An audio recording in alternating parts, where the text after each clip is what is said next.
Hi விவோஸ், நாளைக்கான Lakshmi Mitra serial பற்றி தான் இந்த வீடியோக்குள்ளே பார்க்க போகிறோம். வீடியோ ரொம்பவே இன்ட்ரெஸ்டிங்காக போயிருக்கு, பரபரப்பாகவும் போயிட்டுருக்கு. இந்த பக்கம் நம்ம மனிஷா அவங்களோட ஆட்டத்தை ஆரம்பிச்சிட்டாங்க. இப்போ எப்படி ஜானுவை அவங்க நம்ம லக்ஷ்மி கிட்டேருந்து பிரிக்கிறாங்க அப்படின்றது பார்க்கலாம். அதுக்கப்புறம் நம்ம தீக்ஷலு நம்ம ஜெயதேவ் கிட்ட எல்லாத்தையும் சொல்கிறாங்க. இந்த மாதிரி உன்னோட குடும்பம் அப்படியே மூணாக சிதறப்போகுது. இதுக்கப்புறம் நீ தான் அதை சிதறாதபடி எப்படியாவது அவங்க எல்லாருக்குள்ளேயும் ஒரு சமாதானமோடு அவங்கள போக சொல்லி நீ தான் பேசணும் அப்படின்ட்டு நம்ம தீக்ஷலு ஒரு குண்டு தூக்கி நம்ம ஜெயதேவ் கிட்ட போட்டுறாங்க. அதை பற்றி தான் இந்த வீடியோக்குள்ளே பார்க்க போகிறோம். வீடியோவை ஸ்கிப் பண்ணாமல் பாருங்கள். வாங்க வீடியோக்குள்ளே போகலாம். இந்த பக்கம் பார்த்தீங்கன்னா நம்ம வழக்கம் போல் நம்ம லக்ஷ்மி நம்ம விவேக்கை வேலை செய்கிறதுக்காக எப்பவும் போல தான் அவங்க கூப்பிட்றாங்க கேஷுவலாக. ஆனால் நம்ம விவேக் எப்போவுமே பரபரப்பாக இருப்பார்ல, அதே பரபரப்பை இப்போ இந்த விஷயத்துலையும் காட்டுறாங்க. இதனால் நம்ம தேவயானி கோவப்பட்டு கத்த ஆரம்பிக்கிறாங்க. ஒரு சாப்பாடை கூட என்னோட பையனை நிம்மதியாக சாப்பிட விட மாட்டாங்க. இவனும் அவங்க பின்னாடியே போயிட்டே இருக்கான் கூப்பிட்ற நேரத்துக்கெலாம். என்ன இது அப்படின்னு சொல்லிட்டு நம்ம தேவயானி கோவப்படுறாங்க. உடனே நம்ம மனிஷா வில்லி அந்த இடத்துலேருந்து வராங்க. என்ன ஆண்டி, எதுக்காக இப்படி கற்றுக்கிட்டு இருக்கீங்க? ரொம்ப டென்ஷனாக இருக்கீங்க போல். ஆமாம் மனிஷா, இந்த மித்ராவும் இந்த எப்போ பார்த்தாலும் இந்த லக்ஷ்மியும் விவேக்கை சாப்பிடவே விட மாட்டுறாங்க. சம்பாதிக்கிறது எதுக்கு? நம்ம உடம்ப நல்லபடியாக வச்சுக்கிறதுக்கு தானே. ஆனால் அந்த சாப்பாடையே அவனை சாப்பிடவே விட மாட்டாங்க. எனக்கு என்னமோ என் பையன் இந்த வீட்டு வாரிசா இல்லை அவங்க வச்ச டிரைவரானான்னு தெரியல. எப்போ பார்த்தாலும் அவங்க கூப்பிடும் போதெல்லாம் அவங்க பின்னாடியே போயிட்டே இருக்கிறான். இவனும் நான் சொல்கிறத எதையுமே கேட்க மாட்டான். என் பிள்ளைக்காக கவலைப்படுறது யார் இருக்கா? நான் தானே இருக்கேன். எனக்கு இருக்கிறதோ ஒரு பிள்ளை தானே அப்படின்னு சொல்லிட்டு நம்ம தேவயானி சொல்கிறாங்க. என்ன ஆண்டி, நீங்கள் எப்படி போய் சொல்லிட்டீங்க? அப்போ ஜானோட நிலைமை யோசிச்சு பாருங்க. அவன் புருஷனை பற்றி அவன் நினைக்காமையா இருப்பான்? ஆமாம், அவள் புருஷனை பற்றியும் நினைப்பா, அவள் அக்காளை பற்றியும் அவன் மாமனை பற்றியும் தான் அவள் யோசிப்பா. என் பிள்ளைய பற்றி யோசிக்கிறதுக்கு நான் தானே இருக்கேன். அவளுக்கு தோணுச்சுன்ட்டு என் பிள்ளைய போய் கல்யாணம் பண்ணிக்கிட்டா. ஆனால் அவளுக்கு என் பிள்ளை மேலே அக்கறையே கிடையாது அப்படின்னு சொல்லிட்டு நம்ம தேவயானி அப்படியே திட்டுறாங்க. இந்த மாதிரிலாம் பண்ணிக்கிட்டு இருக்காங்க. இதெல்லாம் கேட்குறதுக்கு ஆளே இல்லையா அப்படின்னு சொல்லிட்டு நம்ம தேவயானி கத்திக்கிட்டு அப்புறம் எந்திரிச்சு போயிடறாங்க. இந்த பக்கம் நம்ம மனிஷா வாழைப்பழத்தில் ஊசி ஏற்றுற மாதிரி நம்ம ஜானுக்கு அப்படியே மெல்ல ஏற்றுறாங்க. அப்படியே ஸ்லோ பாய்சனாக ஏற்றுறாங்க. என்ன ஜானு, இப்படிலாம் நடந்துக்கிட்டா எப்படி? பாத்தியா, உங்கள் அக்கா பெரிய பதவியில் இருக்கிறா, சிஇஓ பதவியில். ஆனால் உன் மாமா அந்த கம்பெனிக்கே ஓனராக இருக்கிறாரு. ஆனால் உன் வீட்டுக்காருக்கு என்ன இருக்குது? நீயே சொல்ல. ஆண்டி நினைக்கிறதும் கரெக்டு தானே அப்படின்னு சொல்லிட்டு அப்படியே மெல்ல ஏற்றுறாங்க ஊசியை. அப்போ ஜானுமே பார்த்திங்கன்னா அப்படியே யோசிக்க ஆரம்பிக்கிறாங்க. ரொம்பவே பரிதாபமாக யோசிக்கிறாங்க. அவன் ஒரு வேலைக்கார மாதிரி இருக்கான். ஏதாவது ஒரு பதவி போட்டு கொடுக்கலாம்ல. அப்படி இல்லைனா கூட உனக்காச்சும் அந்த ஜேஎம்ஆர் பொண்ணாக இருக்கும்போது உனக்கு அவன் என்ன செஞ்சுருக்கா? நீ சொல்லி பார்க்கலாம். நல்லா யோசிச்சு பாரு. நான் சொல்கிறேன், தப்பாலாம் நினச்சிக்காத. எனக்கு என்னமோ உங்கள் அக்கா இந்த வீட்டில் உன்னை ஒரு ஹெல்ப்பராக தான் வச்சுருக்காளோன்னு எனக்கு தோணுது. ஏன்னா நேரத்துக்கு நேரம் நீ வீட்டில் சாப்பாடு செஞ்சுக்கிட்டு அந்த 2 பிள்ளைங்களையும் பார்த்துக்கிட்டு இருந்தால் போதும் அப்படின்னு நினைக்கிறா. அவள் என்னமோ பெரிய ஓனர் மாதிரி அந்த சிஇஓ பதவியில் போய் உக்காந்துக்கிட்டு எல்லாரையும் அதிகாரம் பண்ணிக்கிட்டு இருக்கா. உன்னை இப்படிலாம் பண்ணிக்கிட்டு இருக்கா. யோசிச்சு பாரு. போகிற போக்க பார்த்தா உனக்கும் விவேக்கும் எதுவுமே மிஞ்சாது போல் அப்படின்னு சொல்லிட்டு நம்ம ஜானுக்கிட்ட நம்ம மனிஷா பேசிக்கிட்டு இருக்காங்களா. நம்ம ஜானு யோசிக்க ஆரம்பிக்கிறாங்க. சரி அதெல்லாம் விடு. நீ இப்போ ரொம்பவே கஷ்டத்தில் இருக்கேன்னு நல்லா புரிஞ்சுக்கிறேன். நான் ஒன்று கேட்பேன், வரி கேட்கவா அப்படின்றாங்க. என்ன சொல்லு அப்படின்றாங்க. உடனே நான் இப்போ என்னோடய ஃப்ரெண்டை பார்க்க போகிறேன், நீ வரியா? உனக்கும் மனசு கொஞ்சம் ரிலீஃபாக இருக்கும்ல. அவங்களெல்லாம் மீட் பண்ணி ரொம்ப நாள் ஆயிடுச்சு. உனக்கும் ஒரு புது ஃப்ரெண்ட்ஸ் அந்த மாதிரி பார்த்தீங்கன்னா உனக்கும் நல்லா இருக்கும்ல அப்படின்னு சொல்லிட்டு நம்ம மனிஷா அப்படியே நம்ம நம்ம ஜானுவோட மனசை கலைக்கிறாங்களாமா. அப்படியே கலைச்சி ஒரு கோலை ஒன்று போட்டாங்க. இப்போ அதே மாதிரி நம்ம 5 நிமிஷம் இருங்க, நான் போய் கிளம்பிட்டு வரேன்ட்டு நம்ம ஜானுவுமே உடனே சடனாக மாறிட்டாங்கங்க. ஒரு அக்கா, கூட பிறந்த அக்கா நம்மளுக்கு நல்லது செய்வாளா கெட்டது செய்வான்னு கொஞ்சம் கூட நம்ம ஜானு யோசிக்கவே இல்லை. அப்படியே இந்த வில்லி என்னெல்லாம் சொல்கிறாங்களோ அப்படியே மந்திரம் பண்ண மாதிரி மாறிட்டாங்கன்னே சொல்லலாம். அப்படியே இந்த பக்கம் பார்த்திங்கன்னா நம்ம மித்ராவையும் நம்ம லக்ஷ்மியெல்லாம் காட்டுறாங்க. ஆஃபீஸில் ரொம்பவே தடபுடலாம் நம்ம மித்ராவும் நம்ம விவேக்கும் செஞ்சுக்கிட்டு இருக்காங்க. உடனே லக்ஷ்மி ரூமுக்கு வராங்க. அந்த நேரம் பார்த்தீங்கன்னா பலூன்லாம் உடைக்கிறாங்க. இதை பார்த்ததுமே நம்ம லக்ஷ்மிக்கு ரொம்பவே ஒரு மாதிரி ஷாக் ஆகிடுது. என்ன இது, பலூன்லாம் உடைக்கிறீங்க? அண்ணி, உங்களுக்கு தெரியாதா, நேற்று நம்மக்கிட்ட ஒரு ப்ராஜெக்ட் பற்றி பேசினாங்க பார்த்தீங்களா, ஒரு கம்பெனி, அந்த ப்ராஜெக்ட் நம்மளுக்கு தான் அப்படின்னு சொல்லிட்டு அந்த விஷயத்த நம்ம விவேக் அப்படியே சஸ்பென்ஸாக சொல்கிறேன்றதுல அப்படியே சொல்லி பலூன்லாம் கொடுத்து கொண்டாடுறாங்க. அப்போ எல்லாருமே கை தட்ட ஆரம்பிச்சிடறாங்க ஆஃபீஸில். அதுக்கப்புறம் பார்த்தீங்கன்னா நம்ம மித்ராவும், அப்போ இதெல்லாம் உங்களுக்கு முன்னாடியே தெரியுமா அப்படின்றாங்க. ஆமாம், எனக்கு தெரியாமல் உனக்கு எல்லாமே நடந்துருமா அப்படின்னு சொல்கிறாங்க. இந்த பக்கம் பார்த்தீங்கன்னா அப்படியே நம்ம தீக்ஷுலுவை தாங்க காட்டுறாங்க. நம்ம தீக்ஷுலுவை பார்க்கறதுக்காக ஜெயதேவ் பரபரன்னு போகிறாங்க. அந்த இடத்துல தீக்ஷலு, "என்ன செய்தே ஒரு மாதிரி படபடன்னு வர?" அப்படின்னு. "ஆமாம், நீங்கள் கூப்பிட்டு அமிச்சாலே எங்களுக்கு ரொம்ப பயமாக இருக்குது குருஜி. இந்த மாதிரி என் குடும்பத்துக்கு ஏதாவது, என் மித்ராவுக்கு ஏதாவது ஆபத்து இருக்கா?" அப்படின்றாங்க. "இந்த வாட்டி மித்ராவுக்குலாம் எந்த ஆபத்துமே இல்லை. இந்த வாட்டி ஆபத்தே உன்னோட குடும்பத்துக்கு தான்." "என்ன சொல்கிறீங்க சாமி?" அப்படின்றாங்க. "ஆமாம், உன் குடும்பம் 3ஆ சிதறப்போகுது. அக்கா தங்கச்சிங்குள்ளே பிரச்சனை வரப்போகுது. அண்ணன் தம்பிக்குள்ளே மோதல் வரப்போகுது. 3 பேருமே சண்டை போட்டு 3ஆ பிரிய போகுது." அப்படின்றாங்க. "ஐயோ, என்ன சொல்கிறீங்க? இது வரைக்கும் என் குடும்பத்தில் அந்த மாதிரி எதுவுமே நடந்தது இல்லையே. இப்போ நடக்க போகுது. அது நடக்காமல் இருக்கணும்னா நீ தான் அவங்கள பாதுகாப்பாக நீ பார்த்துக்கணும். அவங்கக்கிட்ட நீ வந்து சில விஷயத்தில் பொறுத்து போக சொல்லி எல்லார்கிட்டேயும் வந்து சாதகமாக நீ பேசணும்." அப்படின்னு சொல்லிட்டு தீக்ஷலு சொல்கிறாங்க. இந்த பக்கம் நம்ம லக்ஷ்மி தாங்க காட்டுறாங்க. லக்ஷ்மி ரொம்பவே சந்தோஷமாக எல்லா ஸ்டாஃப்க்கும் பார்த்தீங்கன்னா போனஸ் கொடுக்கறத அறிவிக்கிறாங்க. இதை கொஞ்சம் கூடமே எதிர்பார்க்காத நம்ம மித்ரா அப்படியே ஷாக் ஆகி நிற்கிறாங்க. அப்போ வந்து நம்ம மித்ரா வந்து எல்லோரும் முன்னாடியும் என்னமோ எதுவுமே பேசக்கூடாதுன்னு சொல்லிட்டு அமைதியாக இருக்கிறாங்க. ஆனால் லக்ஷ்மி நம்ம மித்ராவை கேட்காமே எல்லா விஷயத்தையும் முடிவு பண்ணுற மாதிரி பண்ணிடுறாங்க. அதுவும் இல்லாமல் ஸ்டாஃபுங்கிட்ட சொல்கிறாங்க, இந்த பெருமைக்கெல்லாம் காரணமே மித்ரா தான் அப்படின்னு சொல்லிடுறாங்க. அந்த இடத்துல கொஞ்சமாச்சும் நம்ம லக்ஷ்மியாச்சும் யோசிச்சிருக்கலாம். இவ்வளோ தூரம் கடுமையாக நம்ம விவேக்குமே இந்த ப்ராஜெக்டில் ஒர்க் பண்ணியிருக்காங்க. அப்போ விவேக்கும் மித்ராவும் அப்படின்னு சொல்லிட்டு சேர்த்து கூட சொல்லியிருக்கலாம். ஆனால் மித்ராவை மட்டுமே புகழ்ந்து பேசும்போது அப்போ விவேக் வந்து ஒன்றுமே இல்லைன்ற மாதிரி தான் சொன்ன மாதிரி ஆயிடுதுன்ற மாதிரி ஆயிடுச்சு. இப்போ அந்த இடத்துல அந்த எல்லா ஸ்டாஃபுங்களே கைத்தட்டி, "எங்களுக்காக போனஸ்லாம் கொடுக்குறீங்க, ரொம்பவே தேங்க்ஸ் மேடம்" அப்படி இப்படின்னு சொல்லிட்டு எல்லாருமே ரொம்பவே பெருமையை வந்து இது பண்ணிக்கிட்டு இருக்காங்க. அப்போ சரி நீங்கள் போய் வேலை பாருங்கள் அப்படி சொல்லிடுறாங்க. உடனே மித்ராவுக்கு கோவம் வந்து என்ன கேட்குறாங்கன்னா, "எதையுமே என்ன கேட்காம எல்லாமே உன் இஷ்டத்துக்கு நீ பண்ணிக்கிட்டு இருக்க. நீ தான் இந்த இடத்துல இருந்து முடிவு பண்ணுற ஆளா? அப்போ நான் எதுவும் கிடையாதான்னு சொல்லிட்டு நம்ம மித்ராவுமே கேள்வி கேட்க ஆரம்பிக்கிறாங்க. அப்புறம் பார்த்தீங்கன்னா இந்த பக்கம் நம்ம மித்ரா போனதுக்கப்புறம் கோவப்பட்டு போயிடுறாங்க. இந்த பக்கம் நம்ம லக்ஷ்மியை தான் காட்டுறாங்க. நம்ம ஜெயதேவுக்கு ஃபோன் பண்ணுறாங்க. ஜெயதேவுக்கு ஃபோன் பண்ணி, "என்னம்மாம்மா நீங்கள் வெளியில் போயிட்டு வரேன்னு போனீங்க, இன்னும் ஆளை காணோம், என்ன?"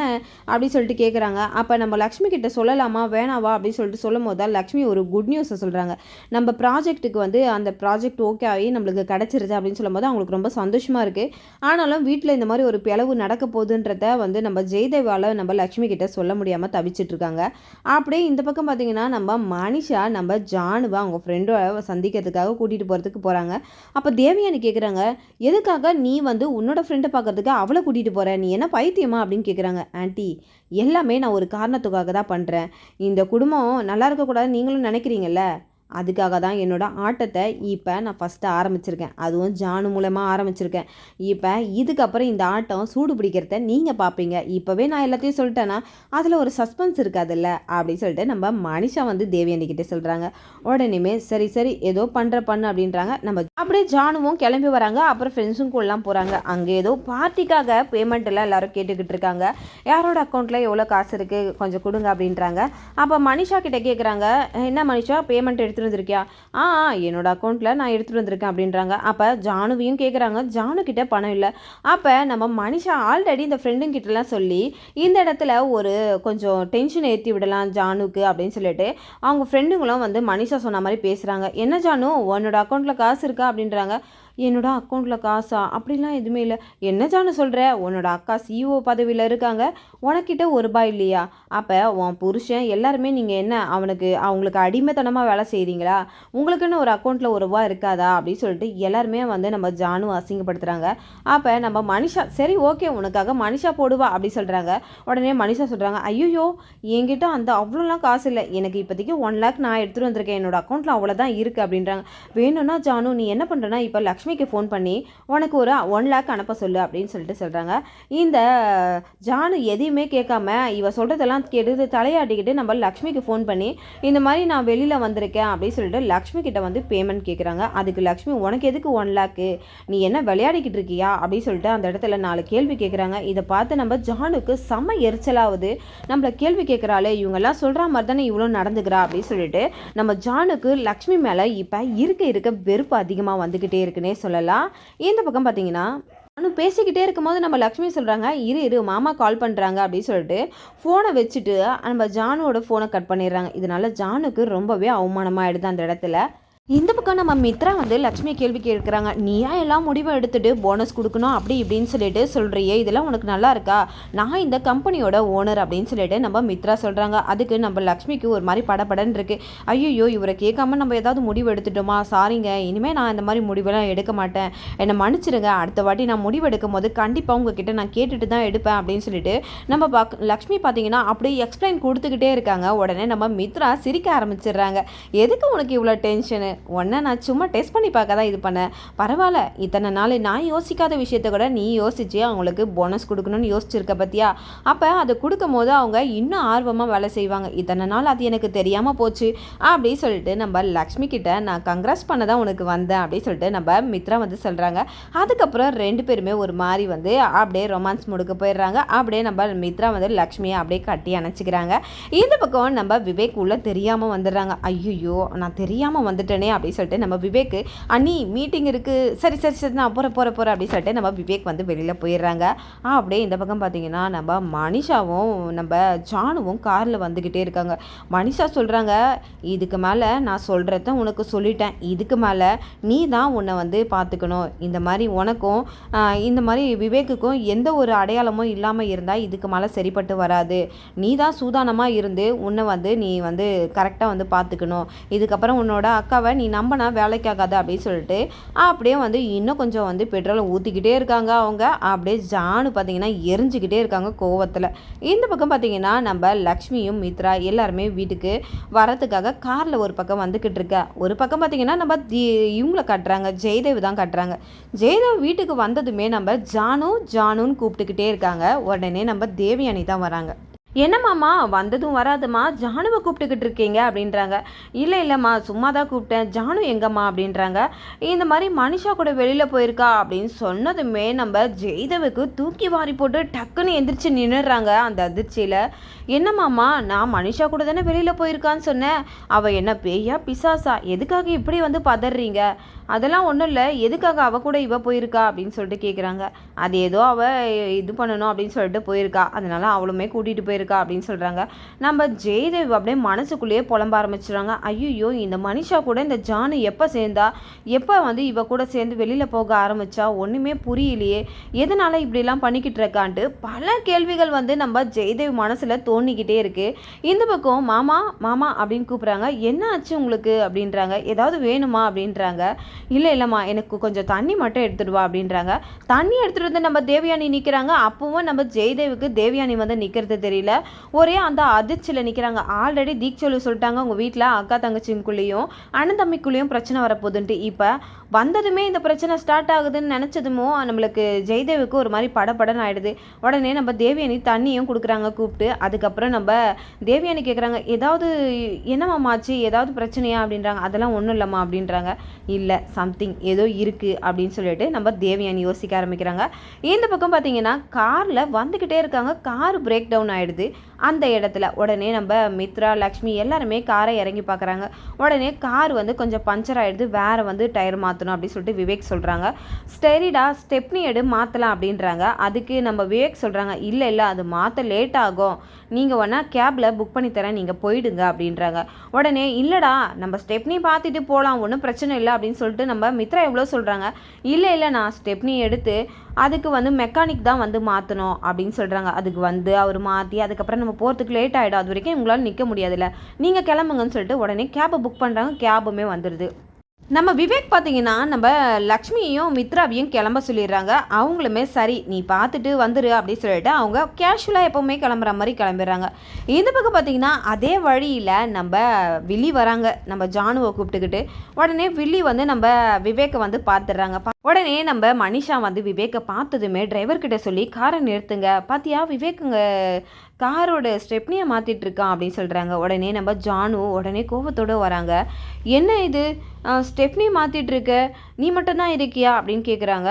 ஆமாம், அண்ணானும் அண்ணியும் இருந்தாங்க, கேப் புக் பண்ணி கொடுத்துட்டேன், இந்த மாதிரி கார் ரிப்பேர் ஆகிடுச்சு, அதனால் நீ ஒன்றும் டிரைவர் கிடையாதுல்ல, ஒழுங்கு மரியாதை காரில் ஏறு அப்படின்னு சொல்லிட்டு கோவமாக நம்ம விவேக்கை பிடிச்சி கார் உள்ள தள்ளி விட்டுறாங்க. அதுக்கப்புறம் வீட்டுக்கு கோவத்தோட போகிறாங்க. நீ என்ன டிரைவர் நினச்சிக்கிட்டு இருக்கியா? நீ வந்து நந்தன் ஃபேமிலியோட வாரிசு, அது தெரியாமல் நீ இந்த வேலையெல்லாம் பார்த்துக்கிட்டு இருக்க அப்படின்றாங்க. அப்போ நம்ம மனுஷா மனசுக்குள்ளே நினைக்கிறாங்க, நம்ம நடக்காதெல்லாம் எல்லாமே நடக்குது அப்படின்னு சொல்லிட்டு அவங்க மனசில் ரொம்பவே சந்தோஷப்பட ஆரம்பிச்சுறாங்க நம்ம மனிஷா. இதுக்கப்புறம் தான் ஆட்டமே சூடு பிடிக்க போகுது அப்படின்னு சொல்லிட்டு ரொம்பவே சந்தோஷமாக வீட்டுக்கு வந்துக்கிட்டு இருக்காங்க. அங்கே பார்த்தீங்கன்னா நம்ம வீட்டில் ஆல்ரெடி லக்ஷ்மி, மித்ரா எல்லாருமே வந்து ஹாலில் தான் நின்றுட்டு பேசிக்கிட்டு இருக்காங்க. தேவயானி லக்ஷ்மியை பார்த்து கேட்குறாங்க, ஆமாம் காலையில் போகும்போது 3 பேராக போனீங்க, இப்போ நீங்கள் 2 பேர் மட்டும் வந்திருக்கீங்க, விவேக் எங்கே அப்படின்னு கேட்குறாங்க. அது ஒன்றும் இல்லாத, வரும்போது கார் பிரேக் டவுன் ஆயிடுச்சு, அதனால விவேக் வந்து காரை வந்து சர்வீஸ் பண்ணிக்கிட்டு இருக்கான், அதனால் நாங்கள் கேப் புக் பண்ணி வந்துட்டோம் அப்படின்றாங்க. என்ன கார் வந்து அவன் சர்வீஸ் பண்ணிக்கிட்டு இருக்கான், நீங்கள் 2 பேரும் கார் புக் பண்ணி வந்துட்டீங்களா? அப்போ என் பையன் என்ன இந்த வீட்டு வேலைக்காரனா? நீங்கள் அப்படி தான் நடத்திக்கிட்டு இருக்கீங்க, ஏன் அத்தை இப்படிலாம் பேசுகிறீங்க? அவன் தான் எங்களை போக சொன்னான், அவன் போக சொன்னால் நீங்கள் வந்துடுவீங்களா? அப்போ அவன் கார் ஓட்டணும், உங்களுக்கு எல்லா ஃபைலையும் எடுத்துகிட்டு வந்து கொடுக்கணும், எல்லாமே அவன் பண்ணணும். காலையில் அவன் சாப்பிட்டானா கொண்டானா நீங்கள் யாருமே பார்க்க மாட்டீங்க. அவன் சாப்பிட்டுக்கிட்டே இருக்கும் போது காலையிலேயே விவேக் விவேக் விவேக்னு கத்திக்கிட்டே இருக்க, உடனே அவனும் பின்னாடியே வந்து வாழை பிடிச்சிக்கிட்டு வர மாதிரி வந்துக்கிட்டு இருக்கான் அப்படின்னு சொல்லிட்டு நம்ம தேவயானி கத்திக்கிட்டே இருக்காங்க. என் பிள்ளைக்கு என்ன மரியாதை இருக்குது? காசு கொடுக்காத ஒரு வேலைக்காரன் போல் இந்த வீட்டில் அவனை வச்சுக்கிட்டு இருக்கீங்க. அவனுக்குன்னு ஒரு பதவியும் கிடையாது, அவனுக்குன்னு ஒரு சம்பளமும் கிடையாது, எதுவுமே இல்லாத ஒரு ஃப்ரீயான ஒரு வேலைக்காரனாக நீங்கள் வச்சுக்கிட்டு இருக்கீங்க அப்படின்றாங்க. உடனே சித்தி ஏன் இப்படிலாம் பேசுகிறீங்க? வேறு எப்படா பேசுறது? நீங்கள் வந்து இந்த வீட்டோட நந்தன் ஃபேமிலியோட ஒரு வாரிசு மாதிரி அவன் நடத்துகிறீங்க. நீங்கள் என்னமோ உங்களோட வேலைக்காரன் மாதிரி அவனை பின்னாடி வந்து ஏதோ ஒரு நாய்க்கு பிஸ்கெட் போட்டால் பின்னாடியே ஓடி வர மாதிரி அவனும் உங்கள் பின்னாடியே அண்ணா அண்ணி அப்படின்ட்டு பின்னாடியே ஓடி வரான். ஏன் அத்தை இப்படிலாம் பேசுகிறீங்க? அவங்க 2 பேருமே எவ்வளோ வந்து அண்ணன் தம்பி, ராமன் லக்ஷ்மணன் மாதிரி வந்து சந்தோஷமாக இருக்காங்க. நானும் அப்படி தான் நினச்சேன். ஆனால் அதில் நடக்கிற கதை மாதிரியே இந்த ராமன் லக்ஷ்மணன் வந்து அவன் பின்னாடியே அண்ணா அண்ணின்னு ஓடுவான் பார்த்தியா, அதே மாதிரி தான் இவனும் உங்கள் பின்னாடியே ஓடி வந்துக்கிட்டு இருக்கான். அவனுக்குன்னு ஏதாவது ஒரு இது இருக்கா? எதுவுமே கிடையவே கிடையாது. எல்லாமே நீங்கள் தான் நினச்சி நான் அவனும் வரான். இதுக்கெல்லாம் வந்து யார் இதெல்லாம் கேட்பாங்க? என் பையனுக்காக நான் தானே கேட்கணும், அதனால தான் இன்னைக்கு கத்திக்கிட்டு இருக்கேன் அப்படின்னு சொல்லிட்டு கத்திக்கிட்டே இருக்காங்க. உடனே பின்னாடி இருந்து ஒரு குரல் வருது, அக்கா இதுக்கெல்லாம் நீ என்ன பதில் சொல்ல போற அப்படின்ட்டு. பார்த்தா இந்த மனிஷா கூட நம்ம ஜானு நின்றுட்டு இருக்காங்க. இதை பார்த்துட்டு நம்ம லக்ஷ்மி அப்படியே ஷாக் ஆகிடுறாங்க, நம்ம ஜெயதேவும் ஷாக் ஆகிடுறாங்க. ஆல்ரெடி அதை கேட்கும் போதே அவங்களுக்கு ஷாக்காக இருந்தது, இப்போ அவள் கூட நிற்கும் போது இன்னும் பெரிய ஷாக்காக இருக்குது 2 பேருக்குமே. இந்த பக்கம் அப்படியே ஷாக்கில் உறைஞ்சி நிற்கிறாங்க. அப்படியே உள்ளே வராங்க நம்ம ஜானு. அப்படியே நம்ம விவேக்கும் வந்து பின்னாடி என்ன ஜானு அப்படின்னு சொல்லிட்டு கைப்பிடிக்கிறாங்க. கையை உதறிட்டு அப்படியே கோபத்தோட உச்சத்தின் கோபத்தில் ஆக்ரோஷத்தோடு உள்ளே வராங்க நம்ம ஜானு. வந்ததுமே கேட்குறாங்க, இதுக்கெல்லாம் என்ன பதில் சொல்லுவேன்?